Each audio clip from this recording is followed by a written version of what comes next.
So, isa pang prinsipyo na makikita natin dito sa honoring para mas maintindihan natin. Okay. Alam po ba ninyo, sa lumang tipan, may mga itinuro ang Diyos kung paano magbibigay sa Kanya ang tao. Yung mga mananampalataya niya, particularly. Andyan yung 10% tithes. Andyan yung tithes within the tithes. Andyan yung first fruit. Andyan yung seed offering. By the way, sa kabuuan, sa lumang tipan, hindi lang talaga 10% tithes. Alam niyo ba kung magkano talaga lahat? 23% pag sasama-samahin mo lahat ng inutos ng Diyos sa pagbibigay ng tithes. Kaya nga nagtataka ako sa mga church ngayon. Yung nag-a-apply ng 10% tithes, inuobligay yung mga member, magbigay kayo ng 10%. Ang totoo, kulang yun. Kasi ang kabuuan, 23%. Kasi iba pa yung ibibigay mo within the tithes. Iba pa yung ibibigay mo ng tithes from your crops. At marami pa. At hindi ko masyado ipapaliwanag yan because this is not Bible study. Pero kung nag-Bible study tayo, i-remind niyo po sa akin para maipaliwanag ko kung bakit naging 23% tithes. Okay? Ngayon, sa lumang tipan, may inutos ang Diyos kung paano magbibigay sa Kanya ang mananampalataya. So, may binigay na kautusan, law. Pero, listen to this of course, pag nagbigay sinunod ito ng mga Israelites, of course, nalulugod ang Diyos, natutuwa po ang Diyos mga kapatid. Pero alam niyo po ba na meron sa lumang tipan nagbigay beyond the law? At yung ginawa niyang pagbibigay ay inonor talaga ng Diyos yun. Sino siya? Si Haring David. Ano kaya yung ibinigay ni Haring David na nilagpasan niya pa yung 23% tithes? Remember, yung sinabi ni Haring David, Amang Diyos, gusto kita na gawaan ng templo bilang bahay sambahan. Alam po ninyo, hindi inutos ng Diyos yun. At kahit sino man sa mga naunang alagad ng Diyos, kahit ang propeta ng Diyos, walang inutos ang Diyos gumawa ng kanyang bahay sambahan. Wala. Hindi utos. Pero, inonor ng Diyos yung ino-offer ni Haring David. Inonor niya yun.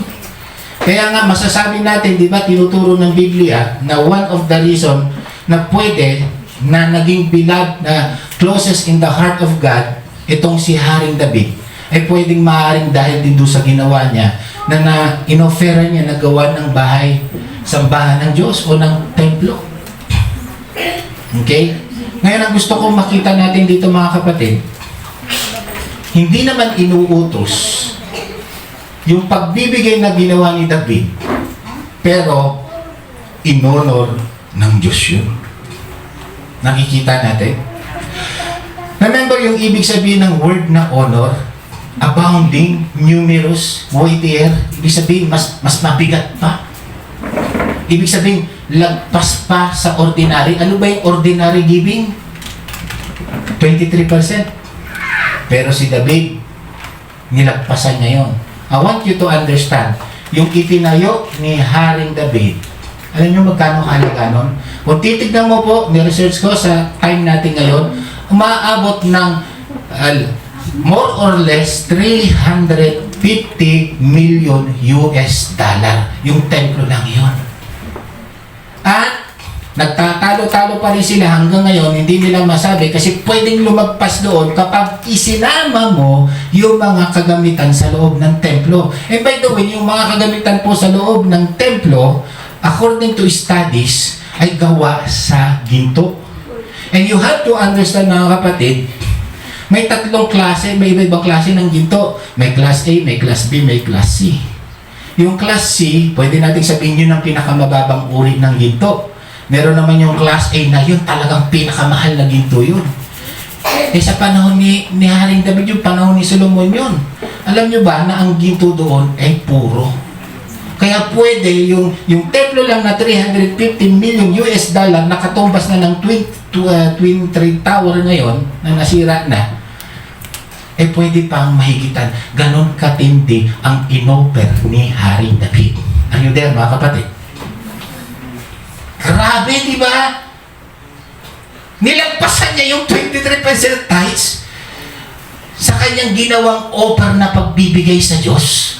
Nakukuha natin. Kaya, dapat pala, pag magbibigay din tayo, honoring. Ops, preno. Paliwanag ko ng matindi ito. Kasi, baka mapagkamalan yung prosperity preacher tayo. Okay? Okay, tuloy natin. Ngayon, sa lumang tipan, kahit kailan, balik-baliktarin mo ang Biblia, wala ka pong mababasa yung tinatawag na sacrificial giving or painful giving. Walang teaching na ganon sa lumang tipan. Ngayon, pupunta tayo sa bagong tipan. Actually, merong tinuro na sacrificial giving pagdating sa bagong tipan. Pero magugulat kayo mamaya, papaliwanag ko, it's not money. It's not about wealth. So, in short, sa kabuuan, para maintindihan natin, yung sacrificial giving na uso na teaching ngayon sa maraming churches, especially yung mga prosperity preacher, makinig tayo rito. Kasi pag sinabing sacrificial giving, automatic ang inisip natin, sacrifice nga eh, yung masasaktan ka. At ginagamit pa yung mga talata kagaya ng Luke chapter 21, yung widow na nagbigay ng 2 mites, wala nang natira sa kanila. Ngayon, binanat ng mga prosperity preacher. Kaya, magbigay tayo, gayahin natin yung widow. Dapat pag nagbigay tayo, walang matitira. Ayos, diba si pastor? Na? Walang matitira. Tapos, ginamit din yung talata sa Old Testament, yung widow na naman, yung nakipag-meet kay Prophet Elijah po. Ha? Na kung saan, ginamit din doon. O kita mo yung widow doon na minute ni Elijah, wala na nga silang makain. Binigyan pa si Elijah. Kaya magbigay tayo, ganun din. Kahit mamatay na tayo sa gutom, importante, ibigay natin kay Lord. Hindi. Ha? Amen kayo dyan. Sandali. Naintindihan nyo ba sinasabi ko? Nag-amen kayo para yata out of context tayo rito ha. Ituloy kong ipaliwanag. Tandaan natin sa prosperity, ganyan magturo, sacrificial giving, painful. At kung titignan mo, parang tama. Pero makinig tayo mabuti. Ulitin ko, sa lumang tipan, tanungin ko kayo, yung 23% painful kaya yun? Isipin nyo to. Yung 10%, mabigat ba sa bulsa yun? Yes, sir. Po. Ha? In all honesty, hindi. 10% lang yun eh. Alin, para maintindihan mo, kuwari, ang kinikita mo, kunwari lang ha, 1 million, kuwari lang. Ilan yung 10% na 1 million? 100,000. 100,000. Hindi mabigat yun kasi ang daming matitira sa'yo. Ang sinasabi ng mga prosperity church, yung maghihirap ka na. Halos mabaon ka na sa utang. Walang ganun na tinuturo ang Diyos. Ito ang turo ng Diyos, ito ang tama. Sabi ng Diyos, magbigay ka ng siksik, liglig, babalik sa iyo ng Diyos umaapaw. Amen! Tama yun! Nasa Biblia yun. Ang wala, yung dinuktong ng mga prosperity preacher, pag hindi mo sinunod yun, susumpain ka ng Diyos, babawiin niya lahat ng kayamanang binigay sa iyo. Walang ganon. Baliktarin mo ang Biblia, walang nakalagay na ganon. Tinatakot yung mga member. Kaya ang pagbibigay, natatakot na sila. Eh pag hindi pala ako nagbigay, imbis na siksik, liglig, bawi lahat. Andiyan kayo? Nakikita niyo yung pandarayan ng mga prosperity preacher? Totoo yun. Sinabi ng Diyos, magbigay ka siksik, liglig, babalik sa iyo ng Diyos, siksik, liglig, umaapaw pa. Pero walang dinuktong doon na kapag hindi mo sinunod yun, susumpain ka ng Diyos. Walang ganon. Nakuha? Ngayon, balik tayo sa konteksto ng Luke 21. Yung sacrificial giving na dinaan sa pera ng mga prosperity preacher. Makinig tayo mabuti rito. Sabi nila, kaya yung byuda, binigyan niya yung 2 mites, walang natira. Anong dinagdang ng mga prosperity preacher? Kaya gayahin natin yung byuda. Tanong, may sinabi ba si Jesus gayahin natin? Wala kang mababasa. I challenge you, basahin nyo ang Luke chapter 31, beginning from verse 1 hanggang verse 5. Ang sabi lang ni Jesus, tinawag niyo yung mga alagad. Tingnan nyo, mga alagad. Tingnan nyo paano nagbigay yung byuda. Ang binigay niya, lahat ng meron sa kanya. Hindi kagaya ng mga Pariseo, binigay nila yung sinusunod nga nila yung 10% tithes. Ha? Pero mapansin mo, walang comment si Jesus Christ na sabi niya na, nakakatuwa naman yung byuda. Natutuwa ako sa ginawa niya. Walang mababasa ganun. At wala rin siyang sinabing, tularan niyo yung byuda. Ito ang konteksto, makinig tayo mabuti. Bago sinabi ni Jesus na tawagin niyo yung mga alagad, tignan niyo yung byuda. Atras natin, pakita ko sa inyo yung talata. Punta po tayo sa Luke 21. Okay? Ito yung konteksto. Aatras ka lang muna sa verse 20 bago yung chapter 21 po. Sa Luke 20 verse 45, sabi ni Jesus, makinig.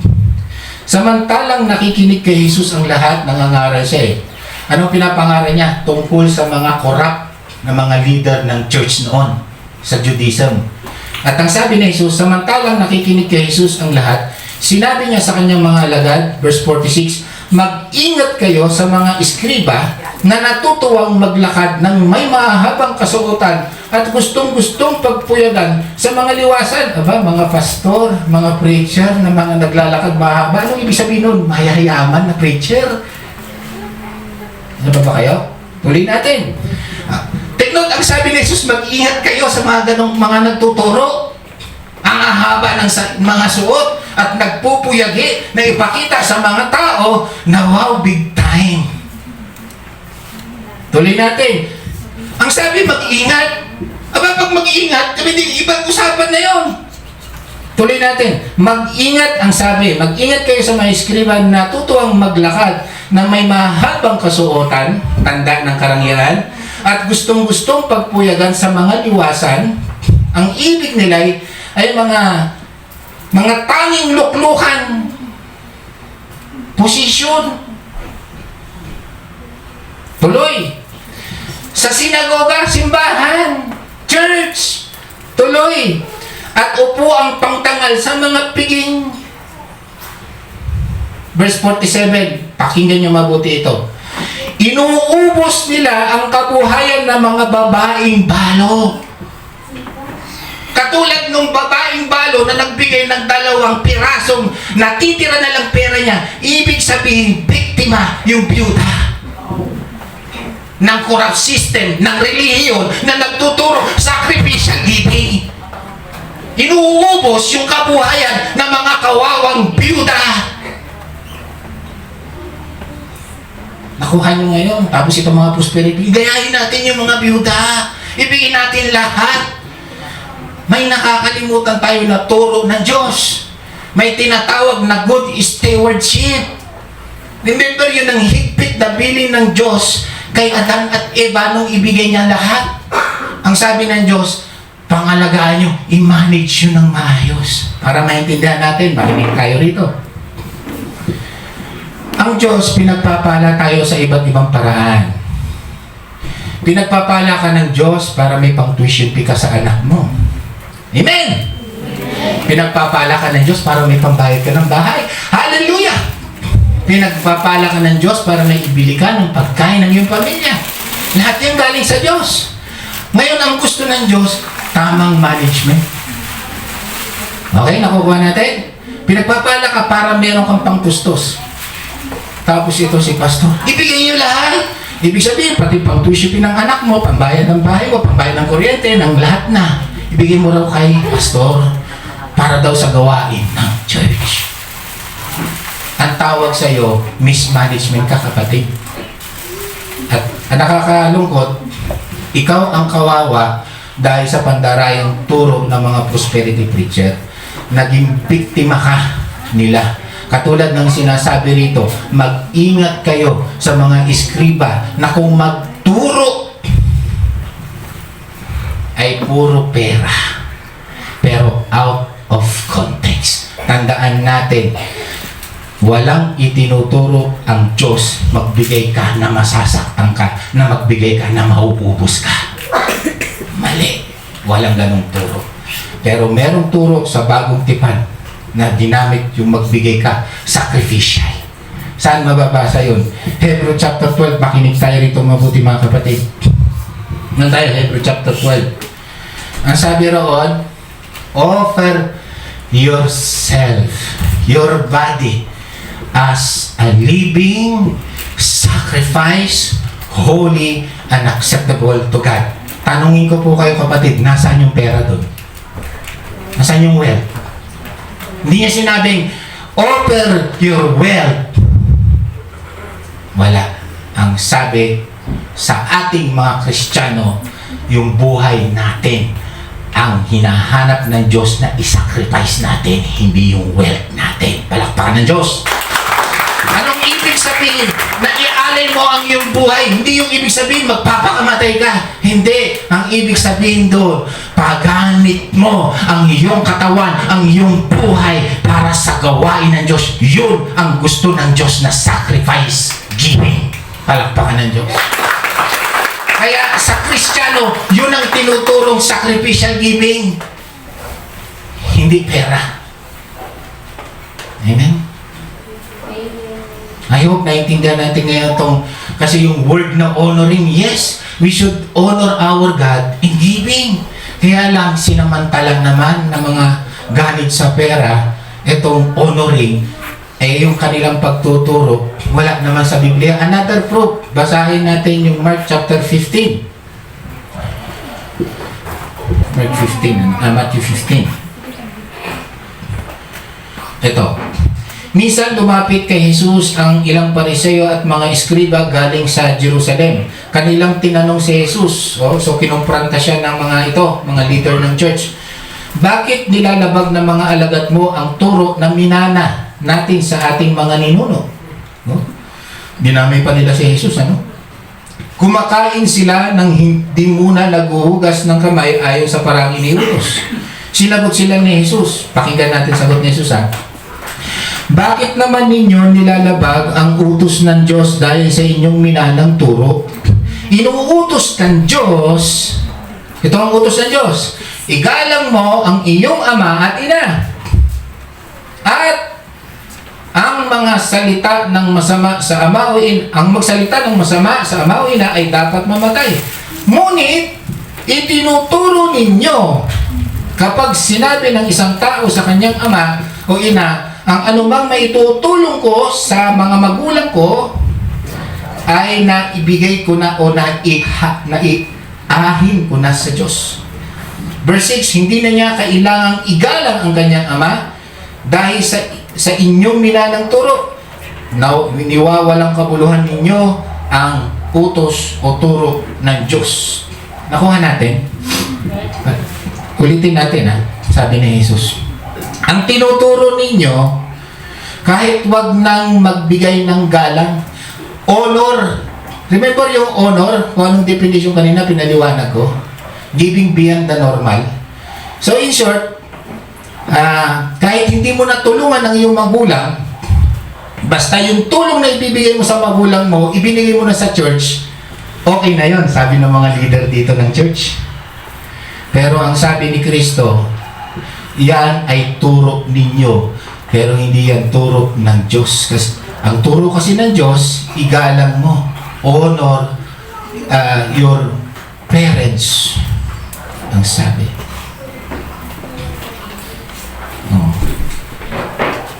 Kaya makinig tayo rito. Isip ka ng isip, bibigay ko to sa church. Bahala na yung nanay ko kung ano yung sasahin niya mamaya, basta binigay ko na to sa church. Kasi yun ang sabi ng pastor. Nakakuha niyo ba ibig sabihin ni Jesus? Yun Ang sabi ni Jesus, itinuturo ninyo na yung itutulong niyo sa inyong magulang, kahit di nyo na ibigay, basta binigay nyo ng hain sa Diyos, ginamit pa yung Diyos. Hindi naman pwedeng kontrahin ng Diyos yung turo niya. Ang turo niya, ang tulungan mo, yung magulang mo. Andiyan pa ba tayo? Yung mga churches ngayon, grabe. Yan mo na, magutom yung magulang mo. Yung pamilya mo, basta binigay mo sa church. Andiyan pa ba tayo? May mga ganyan church ngayon. 1 Timothy 5:8. Pakilagay ate. Sabi sa 1 Timothy 5:8, ang sino man na pinababayaan ang kanyang sariling pamilya, ano sabi roon, ay higit pa sa hindi mananampalataya. Kita mo? Tapos tuturo sa inyo ng mga church leader, mga anak, kalahin mo, pinagsikapan ng magulang na makapagtapos ng pag-aaral yan. Kung nakapagtapos ng pag-aaral, agad doon na sa church binigay lahat ng tulong. Yung magulang, naglalaba pa rin. Diyan ba tayo? Kaya, tatandaan natin na ang tama palang prinsipyo ng pagbibigay sa ating Kristiyano ay yung honoring. At pag sinabing honoring, dapat yan yung turo ni Jesus. Any giving ng Christian na hindi tinuro ni Jesus is not honoring. Automatic yun. Kasi sabi ni Jesus, listen to this. I think that is Matthew 11, John 5:23, sabi ni Jesus, those who do not honor the Son does not honor the Father. Ulitin ko, sa Tagalog, ang hindi ino-honor yung anak ay hindi niya ino-honor ang Ama. Ngayon, how do we honor the Son? By obeying His teaching. Kasi sabi ni Jesus, John 14:15 and verse 21, kung talagang mahal ninyo ako, sabi ni Jesus, sundin niyo turo ko. Ngayon, ano ang turo ni Jesus? May tinuro ba siya sa Christian na magbigay ng tithes? Tanungin ko kayo, wala. Kahit balibaliktin ninyo ang New Testament, walang tithes. Kaya dito po sa church, correction sa mga kasama natin, iwasan nyo na yung kasasabing ibigay na natin ang ating ikapo. Kasi hindi naiintindihan ng iba ngayon, alam nyo na, wala tayong ikapo rito. Kasi hindi naman tinuro ni Kristo sa atin yun eh. Ngayon, if you want to honor the Father, honor the Son, wala naman tinuro sa Jesus, mag-tithes tayo. Tapos yung tithes pa sa panahon ngayon, mali, 10%. Ang totoo, 23% yun. Kulang yun. Naintindihan natin? Do you want honor the Father? Honor the Son. And how you will honor the Son? Honor His teaching. Walang tinuro ng seed offering. Narinig ko yan. First fruit. Wala yan sa church, sa Christian. Hindi inutos ng Diyos ni Kristo yan sa Kristiyano. Kanino inutos yan? Sa Israelites. Ngayon, bakit hindi natin dapat sundin yung utos kay Moses? Kasi ang sabi ng Hebrew chapter 8, kapag bago na ang pare, bago na rin ang kautusan. At kapag wala na kapag dumating na ang bagong kautusan, wala nang bisa ang luma. Sino ba yung dumating na bagong pari natin? May bago Sino? Si Jesus. Kaya tayo ngayon ay under grace, hindi under Moses. Nakukuha natin, mga Kristiyano, mga kapatid ko sa Panginoon. Kaya mali yung teaching ng mga karamihan ng mga prosperity preacher ngayon out of context. Amen? Ngayon, ito ang turo ni Jesus kung paano magbigay ang Kristiyano. Hallelujah! Ito, pakinggan natin paano o ano ang turo ni Jesus sa ating Kristiyano specifically. Una,